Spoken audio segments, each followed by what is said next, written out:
A'udzu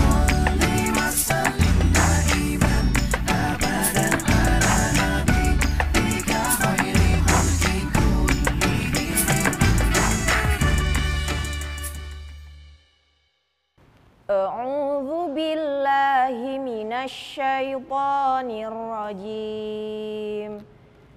Bismillahirrahmanirrahim. Innama yaftaril kadhibal ladzina la yu'minuna bi ayatillah wa ulaika humul kadzibun. Sesungguhnya yang mengada-adakan kebohongan hanyalah orang yang tidak beriman kepada ayat-ayat Allah, dan mereka itulah pembohong. Quran Surat An-Nahl ayat 105. Shadaqallahul azim.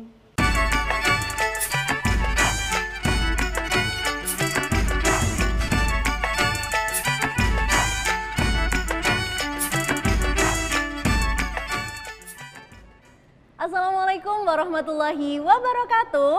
Waalaikumsalam warahmatullahi wabarakatuh. Alhamdulillah di pagi yang cerah ini kita kembali berjumpa dalam acara Cahaya Pagi. Buka mata, buka hati.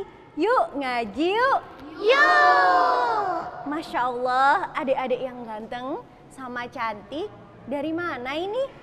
PPQ Matlabul Huda Al-Jalan. Nah, kalau tadi saya menyapa yang ada di depan saya juga menyapa yang ada di samping saya. Ada Kak Rika sama siapa nih ya yang cantik banget ini? Nanaku itu Trili Latukonsina. Oh, Trili Mulia. Tuh kan? Mulia. Ya sudah. Siapa yang bener nih Kak Rika namanya? Mulia. Iya Mulia wes, Mulia. Kok mulia? Kok terpaksa gitu namanya? Nah, adik-adik, ada nggak yang kayak Mulia gini sukanya bohong? Ya malu. Adik-adik yang ada di rumah, apakah adik-adik juga suka bohong ke orang tuanya, ke temennya mungkin, atau ke siapapun di sekitarnya? Padahal bohong itu nggak boleh ya Kak Rika? Tidak boleh kakak. Adik-adik yang ada di sini, mau nanya dong, bohong itu perbuatan terpuji atau tercela sih? Nah, kira-kira seperti apa sih Kak pandangan Islam mengenai bohong ini? Alhamdulillah, hari ini sudah bersyukur semuanya? Alhamdulillah wahda, sadaqa wa'da, wa nasara 'abda, wa a'azza jundah, wa hazamal ahzaba wahda. Asyhadu an la ilaha illallah wa asyhadu anna Muhammadar Rasulullah la nabiyya ba'dah, amma ba'du. Mulia. Hah? Kamu kemarin dari mana? Aku habis dari jalan-jalan. Aku naik Alphard. Naik Alphard? Kemana? Aku jalan-jalan ke Amerika, Eropa, kemana ya? Emang kemana? Ngapain jalan-jalan? Aku telit Taj Mahal. Rumahku tingkat tinggi. Aku sukanya makan burger. Kayaknya Mulia nggak jujur deh. Diam. Kak Rika diam. Diam. Iya. Aku itu sukanya jalan-jalan ke luar negeri. Sudah. Emang nggak boleh kalau bohong. Kita harus membiasakan untuk jujur, teman-teman. Mau tahu kenapa? Emang kenapa? Ada sebuah kisah dari negeri Madinah, sebuah pasar, di sana ada penjual susu. Ada seorang ibu dan anak, dan penjual susu di pasar itu mereka tidak jujur. Mereka mencampurkan air dengan susu. Dan ketika pulang ke rumah, mereka mulai gelisah. Umar bin Khattab yang setiap hari meronda di daerahnya ingin tahu apakah ada nggak warganya yang kelaparan, ada tidak yang kekurangan. Sampailah di sebuah rumah, semuanya sudah mati lampunya. Tinggal satu rumah yang masih bercahaya, terbuat dari api dan nyala lilin. Rumah itu ada dua suara. Umar menyandarkan tubuhnya dan mulai mendekatkan telinganya. Anakku, ini kentong yang berisi susu. Gimana kalau kita campur dengan air seperti pedagang-pedagang yang lain? Setiap hari kita sembah sedikit yang beli. Pelanggan kita pada lari ke tempat sebelah. Karena susu yang dijual oleh penjual sebelah lebih murah daripada milik kita. Kalau terus-terusan seperti ini, kita bisa rugi, nak. Bagaimana kalau kita ikut-ikutan penjual susu yang lain? Kita campur dengan air supaya kita punya lebih yang banyak, dapat untung. Karena susu domba kita semakin sedikit sekarang. Sekarang kan musim kemarau. Putrinya menjawab, Ibu, jangan dicampur. Biarkan penjual yang lain mencampur dengan air, tapi kita jangan. Ibu ingat, Khalifah Umar melarang orang-orang berdagang dengan tidak jujur. Tapi kan Umar tidak tahu, nak. Kalau kita tidak ngomong dan tidak ada yang tahu, tidak ada yang melihat, kita campur saja supaya susunya lebih banyak. Ibu, jangan dicampur susunya. Umar memang tidak tahu, tapi Allah Maha tahu. Sejak saat itu, Umar yang mendengar pun dia pulang ke rumahnya. Dan dia membangunkan putranya yang bernama Asim yang lagi enak-enaknya tidur. Asim bangun. Ya ayah. Kenapa? Ada apa ayah? Ini sudah tengah malam. Wahai anakku Asim, besok pagi datanglah ke pasar. Temui gadis penjual susu. Lihatlah dia. Jika kau berkenan, menikahlah dengannya. Karena takwa kepada Allah dan ia berbakti kepada orang tuanya, Asim menurut. Keesokan paginya, Asim datang ke pasar dan melihat si gadis penjual susu. Akhirnya mereka pun menikah. Lihat, orang yang jujur, akhirnya Allah mengangkat derajatnya. Allah pasangkan dengan orang yang mulia. Seorang gadis miskin Allah angkat dan dia mendapatkan suami seorang putra raja, putra Umar bin Khattab, yang nantinya mereka akan memiliki keturunan yang mulia, yaitu Umar bin Abdul Aziz yang juga sangat terkenal nantinya. Masya Allah, ternyata jujur itu bisa membawa pengaruh yang besar sekali kepada hidup kita ya Kak Rika? Betul sekali Kak. Luar biasa. Mulia, jadi pengen terus bohong? Aku malu kalau bohong terus. Nanti aku nggak dipercaya. Oh iya, nanti kalau lama-lama bohong nggak dipercaya sama orang ya benar Kak sekali. ya. Sekali bohong biasanya kita akan susah sekali untuk dapat dipercaya oleh orang lain. Betul. Nah Kak Rika, berbicara mengenai dusta. Sebenarnya dalam Islam apakah diperbolehkan sih Kak dusta itu? Masya Allah. Sahabat kisah yang ada di rumah dan ada di sini, ketika kita berbohong boleh nggak sih? Diperbolehkan nggak? Ada 3 Kak yang diperbolehkan untuk kita tidak mengatakan yang sebenarnya. Yang pertama, saat kita mendamaikan orang yang sedang bertengkar. Jadi kita tutupi supaya mereka tidak terus bertengkar. Kemudian yang kedua, mendamaikan suami istri yang juga sedang bertengkar. Jadi tidak boleh kita bicarakan aib-aibnya. Kita tutup,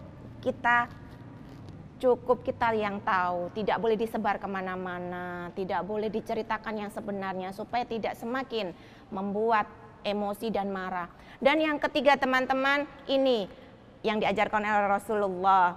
Ketika kita berperang, kita boleh untuk tidak mengatakan yang sebenarnya atau berbohong. Karena itu adalah sebuah strategi. Kita nggak boleh berbicara yang sejujurnya, nanti musuhnya tahu dong.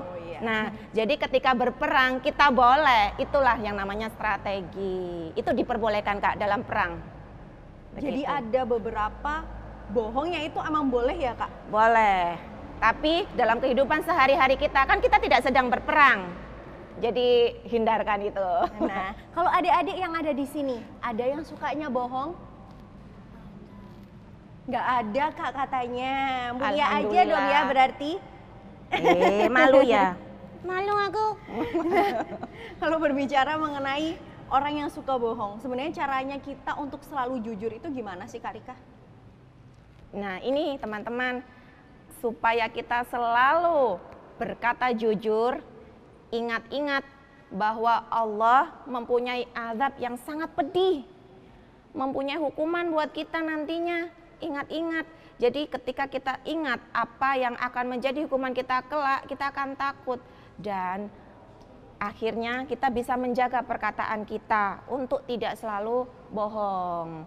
Kemudian supaya kita selalu berkata jujur, ini teman-teman, tahu nggak cerita tentang Pinocchio?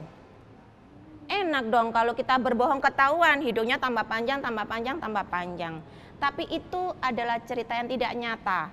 Jadi supaya kita bisa terhindar dari sebuah kebohongan, kita banyak-banyak belajar tentang kisah orang-orang terdahulu. Kita meniru orang-orang yang selalu jujur. Siapa? Rasulullah.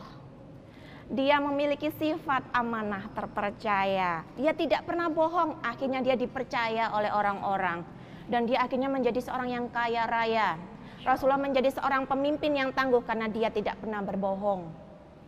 Seperti itu Kak Tania. Iya, luar biasa ternyata ya dampaknya ketika kita bohong sekali, nggak ada yang percaya lagi. Beda kalau orang selalu jujur, pasti ngomong dikit sudah dipercaya gitu ya Kak Betul Rika? sekali.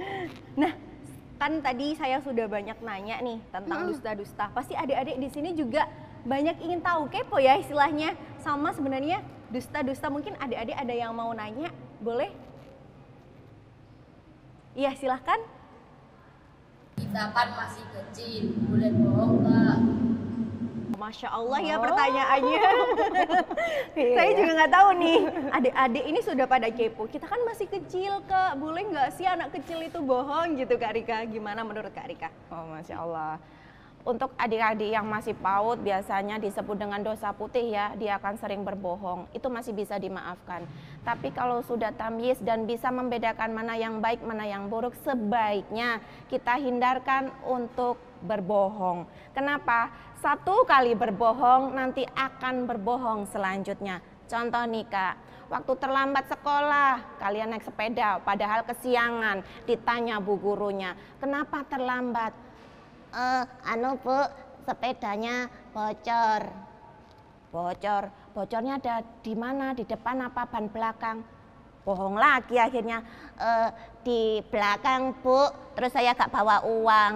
Nah, jadi kebohongan satu akan muncul kebohongan berikutnya. Semakin sering kita berbohong, maka kita tidak akan takut dengan azab dari Allah. Kita nggak akan takut dengan hukuman dari Allah. Iya, bener, apalagi kalau masa kecil itu biasanya penting sekali buat kita tetap memikirkan nantinya. Kalau udah besar harus tetap jujur. Jadi dari kecil harus jujur ya Kak Rika? Betul sekali. Contoh yang kayak menemukan uang di jalan, diserahkan ke masjid atau diinfakkan, nggak diambil sendiri, dicari dulu siapa pemiliknya, begitu ya Kak ya. Itu ya. Apakah ada pertanyaan lain? Iya, boleh silahkan. Apa hukuman bagi orang yang berbohong? Nah, ini nih luar biasa ya, yang tadi nanya boleh nggak bohong. Sekarang yang ditanyain hukumannya nih Kak Rika buat yang suka bohong. hukumannya ditembak. Jangan ditembak. Nah, teman-teman, suka nggak kalau punya teman yang berbohong? Tidak suka. Hukuman yang pertama yang sudah pasti nampak kalau kita sering berbohong, dijauhi teman, tidak dipercaya lagi.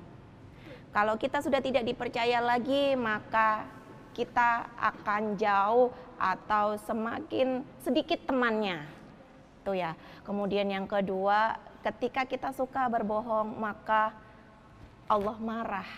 Keberkahan akan menjauh. Contoh tadi, gadis penjual susu, dia keberkahannya tambah datang karena dia semakin jujur. Sedangkan penjual susu yang mencampur air itu tadi dapat hukuman dari Umar. Oh ya? Iya, mereka ditangkap. Mereka ditangkap, para pengoplos susu itu ditangkap dan mereka dipenjara dan tidak boleh menjual susu. Mereka akan dikenakan denda oleh Umar karena Umar sangat tegas. Jadi sangat berlaku. Kalau kalian ketahuan berbohong nih ya, seumpama mengambil uang temannya, waduh, bisa-bisa ke kantor polisi, di penjara ya, Kak? Iya, waduh, jangan sampai ya. Masya Allah, itu Luar biasa sekali ya. Ternyata bohong itu tidak dapat mendatangkan iya, berkah. Benar sekali, tidak dapat mendatangkan berkah. Hidup kita makin susah yang ada ya Kak Rika. Susah aku. Iya. Nah itu tadi kita sudah banyak sekali membahas mengenai kalau dusta itu dampaknya seperti ini. Kira-kira jika kita sudah berdusta, bagaimana sih Kak caranya kita untuk dapat bertobat? Di dalam surat An-Nahl ayat 105, teman-teman, jauhilah berbohong. Ketika kita berdusta, maka kita akan sulit untuk keluar karena itu adalah jeratan setan. Setan itu sangat luar biasa ya untuk mengajak kita supaya jauh dari Allah. Semakin kalian sering berbohong, kalian akan jauh dari Allah. Caranya untuk kita selalu dekat dan menjaga kita supaya tidak selalu berbohong, maka kita harus sering-sering istighfar. Sering-sering ingat bahwa azab Allah itu sangat pedih, sangat-sangat pedih. Seperti kisahnya seorang penjual minyak wangi, dia dititipi kalung oleh seorang musafir yang hendak pergi haji. Dititipkan kalungnya, ternyata dia tidak jujur. Kalungnya disembunyikan untuk diambil. Dan si pemuda ini sudah tidak punya harta lagi untuk pulang. Ketika ia mau meminta, ternyata kalung itu masih disembunyikan. Dia tidak mengaku. Dia terkenal jujur di wilayah itu. Dan dia minta tolong kepada si penguasa. Dan apa yang katakan penguasa? Wahai anak muda, ketika aku ke toko minyak wangi, jangan tundukkan kepala, jangan tundukkan badan, jangan menyapaku. Silakan kau tetap berdiri. Betul saja, ketika si penguasa lewat, si pemuda tidak menundukkan kepala dan tidak membungkukkan badan sama sekali. Orang-orang heran, kenapa pemuda ini tidak menundukkan kepala dan tidak memberikan hormat? Siapa pemuda ini? Akhirnya si penjual minyak wangi ketakutan. Dia masuk ke dalam tokonya dan dia mencari kalungnya. Dan betul ketemu dan diberikan kepada pemuda dan dia minta tolong untuk tidak dilaporkan supaya dia tidak dihukum. Jadi si penjual minyak wangi ini takutnya kepada manusia bukan kepada Allah. Supaya kita terhindar dari sebuah kebohongan, maka kita takut kepada Allah bukan kepada manusia. Hukuman Allah itu mengerikan, tidak diberikan sekarang tapi esok-esok. Iya, kita harap semua yang dengerin ini bisa terhindar dari sifat kebohongan, bisa terhindar dari hukuman Allah juga. Sebab bagaimanapun dusta itu merupakan perbuatan tercela. Pertanyaan terakhir ya untuk Kak Rika dan pasti adik-adik yang ada di rumah maupun yang ada di sini juga pengen tahu. Misalnya nih Kak, kita ketemu sama teman yang sukanya itu dusta, sukanya itu bohong, ngomongnya nggak pernah jujur. Kita bisa apa sih Kak? Ditukulin ayo.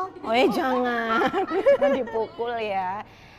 Teman-teman, ketika kita punya atau menemukan teman kita, bestie kita ya, bestie kita berbohong Kak, maka kewajiban kita sebagai anak solih, anak solihah diingatkan. Nggak ditiarin aja. Jangan dibiarin, nanti dia akan setiap hari sering berbohong. Kita harus ingatkan bahwa apa yang dia lakukan itu tidak benar. Kalau sering berbohong, maka dia itu termasuk orang yang Disukai setan. oh betul sekali. Sifat setan, ingat, sifatnya setan adalah munafik. Jika dipercaya, dia khianat. Dia tidak pernah jujur, selalu mengompor-ngomporin orang untuk marah. Nah, ketika orang bohong itu biasanya membuat orang marah kan akhirnya. Coba teman-teman bayangkan, kalau ketahuan bohong, ibunya marah nggak? Marah lah. Nah, akhirnya ibunya marah, ayahnya marah, temannya marah. Akhirnya dia kena apa imbasnya? Dia dipukul atau tidak boleh main, temannya menjauhi, semua orang tidak suka. Nah, kalau kita sudah tidak suka dengan anak yang tidak jujur, maka Kasihan ya kalau koncone. nggak punya teman lagi, Nggak punya testi. nggak punya bestie. Ini terakhir, paling terakhir ya pemirsa yang ada di rumah. Soalnya masih banyak kekepoan saya nih ya tentang dusta. Kalau kita misalnya diajak sama temen buat bohong, yang bisa kita lakuin gimana Kak? Gimana ya enaknya? Kalau Mulia maunya gimana? Oh, aku pernah diajak kayak gitu. Terus? Aku lari. Oh lari. Kalau Mulia lari ya, ngumpet. Sembunyi. Aku nggak mau. Padahal anakku sudah diem. Terus aku akhirnya diituin. Aku ikut dihukum. Oh, ketika kita punya teman yang berbuat bohong, kita ikut kena imbasnya Kak ya. Akhirnya kita tidak bisa menyelamatkan diri padahal kita tidak salah. Maka jauhi teman-teman yang suka berbohong. Kalau kita sudah mengingatkan, tapi dia tidak mau berubah, kita berikan informasi kepada guru atau orang tua.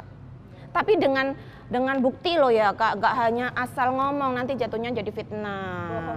Bohong lagi akhirnya. Jadi harus kita berikan bukti bahwa dia tidak berkata benar. Terus ketika kita sudah mau diajak untuk melakukan sebuah kejelekan, kita disuruh berbohong, sudah jauhi saja. Masih banyak teman yang lain, masih banyak loh supaya kita terhindar dari keikutan dia berbohong. Mau nggak punya teman yang pembohong? Nggak mau. Aku nggak suka teman yang suka bohong. Nah, kita sudah banyak sekali membahas mengenai dusta bukan tanda cinta ini. Kesimpulan dari kisahnya Kak Rika seperti apa? Masya Allah, tabarakallahu fikum jami'an, anak-anak yang solih, solihah, sahabat kisah yang ada di rumah dan ada di studio. Hari ini kita membahas dusta bukan tanda cinta. Ketika kita sering berbohong, itu bukan cinta. Contoh kisah yang pertama, Fatimah, dia cinta kepada ibunya, akhirnya dia tidak mau berbohong. Kenapa? Dia tahu ketika Allah akan memberikan azab, dia sudah takut dahulu. Karena apa? Karena ada iman di dadanya. Ketika orang yang memiliki iman, anak-anak yang solih dan solihah yang memiliki iman akan takut. Akhirnya nanti Allah tidak akan ridho. Rahmat Allah akan menjauh. Dan Kak Rika berpesan, yuk semuanya kita jaga keluarga kita, jaga lisan kita supaya tidak menyakiti orang, supaya kita selalu berkata jujur. Pasar Paing, pasar legi. Bakul jajan, bakul roti. Terus, dadi menungso kudu hati-hati, tetap jujur, ojo seneng bujui. Nah, luar biasa ya. Kak Rika punya pantun, saya juga nggak mau kalah sama Kak Rika. Surabaya dalane sepi, melaku-melaku nang pasar turi. Ojo lali nonton Cahaya Pagi, insya Allah nonton ati. Nah, pantun tersebut sekaligus menutup perjumpaan kita juga di episode kali ini. Luar biasa ya adik-adik yang ada di rumah. Ingat, kita tidak boleh apa adik-adik? berbohong. Nah, kurang lebih seperti itu episode kali ini, kisah yang luar biasa. Terima kasih Kak Rika, terima kasih juga untuk adik-adik yang ada di rumah sudah ngikuti dari awal sampai akhir. Wassalamualaikum warahmatullahi wabarakatuh. Waalaikumsalam warahmatullahi wabarakatuh.